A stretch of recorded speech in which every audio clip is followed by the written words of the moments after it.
Assalamualaikum sahabat Islam. Allahumma salli ala Sayyidina Muhammad wa ala Sayyidina Muhammad. Bertemu lagi bersama Perindu Surga Channel. Bagaimana kabar sahabat semua? Semoga kita semua dalam lindungan dan rahmat Allah selalu tercurah buat kita semua, terutama untuk yang melihat video ini.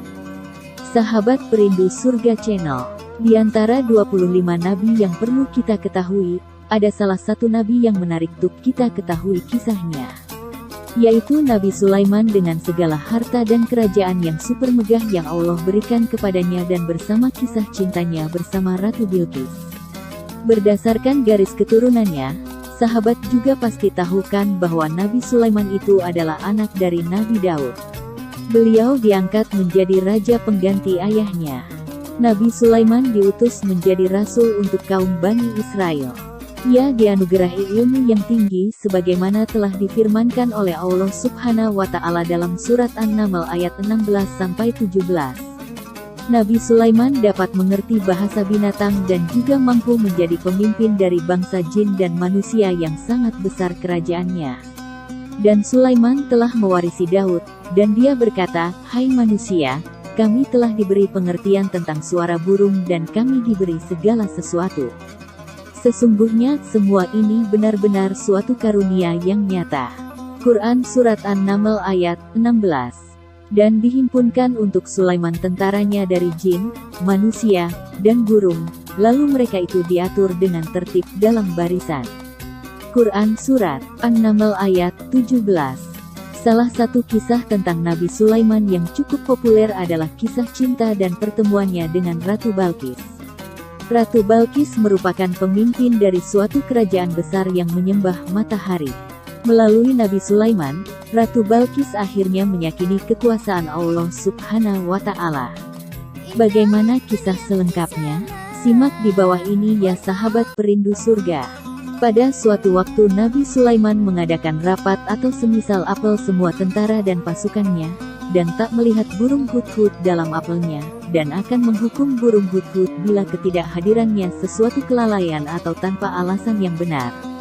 Setibanya burung hudhud, Nabi Sulaiman mendengar kabar dari burung hudhud tentang kerajaan besar dan megah di negeri Sabah. Namun sangat disayangkan, ratu dan rakyat di kerajaan itu menyembah matahari. Untuk membuktikan kebenaran kabar dari burung hudhud tersebut, Nabi Sulaiman mengirim surat kepada sang ratu yang diketahui bernama Ratu Bilqis.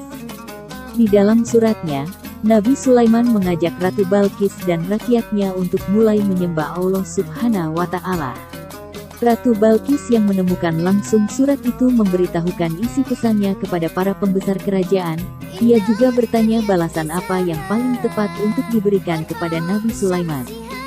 Setelah berdiskusi, mereka bersepakat untuk membalas surat itu dengan memberikan hadiah kepada sang pengirim.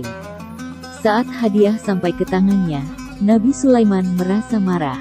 Ia berdiri dari duduknya sambil berucap, "Apakah patut kamu menolong aku dengan harta? Apa yang diberikan Allah kepadaku lebih baik daripada apa yang diberikannya kepadamu. Tetapi, kamu merasa bangga dengan hadiahmu." Nabi Sulaiman mengembalikan hadiah pemberian Ratu Bilqis. Ia juga bermaksud untuk memperingatkan Ratu Bilqis dan para pembesarnya agar tidak bersikap sombong. Selanjutnya, Nabi Sulaiman bertanya kepada para bala tentaranya, siapa di antara mereka yang bisa membawa singgasana Ratu Bilqis sebelum sang ratu datang kepada Nabi Sulaiman. Ada dari golongan jin yang bernama Jin Ifri berkata, "Kami akan datangkan kepadamu singgasana itu sebelum engkau berdiri dari tempat dudukmu." Lalu, seseorang ahli kitab Taurat dan Zabur berkata, "Aku akan membawa singgasana itu sebelum matamu berkedip." Ucapan para bala tentaranya terbukti. Ketika singgasana Ratu Bilqis terbangun dengan megah, Nabi Sulaiman berkata, "Ini termasuk karunia Tuhanku untuk tidak mengingkari nikmatnya. Barang siapa bersyukur, maka sesungguhnya dia bersyukur untuk kebaikan dirinya sendiri, dan barang siapa ingkar, maka sesungguhnya Tuhanku Maha Kaya, Maha Mulia." Undangan kepada Ratu Bilqis pun dikirim. Ketika Ratu Bilqis datang, Nabi Sulaiman bertanya, "Seperti inikah istanamu?" Dengan sedikit terkejut, Ratu Bilqis menjawab, "Sepertinya, iya." Mendengar jawaban takjub Ratu Balkis, Nabi Sulaiman segera membawanya berkeliling. Lantai istana terbuat dari kaca yang di bawahnya terdapat kolam. Melihat pemandangan itu, Ratu Balkis hendak menyingkap sedikit pakaian yang menutupi betisnya karena ia mencegah air mengenai pakaian itu. Namun, Nabi Sulaiman terlebih dahulu berkata, sesungguhnya ini hanyalah lantai istana yang dilapisi kaca. Penjelasan Nabi Sulaiman membuat Ratu Balkis malu, lalu dengan sungguh-sungguh ia berkata, "Ya Tuhanku, sungguh aku telah berbuat zalim terhadap diriku, aku berserah diri bersama Sulaiman kepada Allah, Tuhan seluruh alam." Tepat setelah kejadian tersebut, Ratu Balkis memeluk agama Islam. Dan Ratu Bilqis menikah dengan Nabi Sulaiman. Nah, itulah kisah tentang Nabi Sulaiman yang bertemu dengan Ratu Balkis sehingga sang ratu memeluk agama Islam merupakan cerminan kebesaran Allah yang tak perlu diragukan lagi, kan?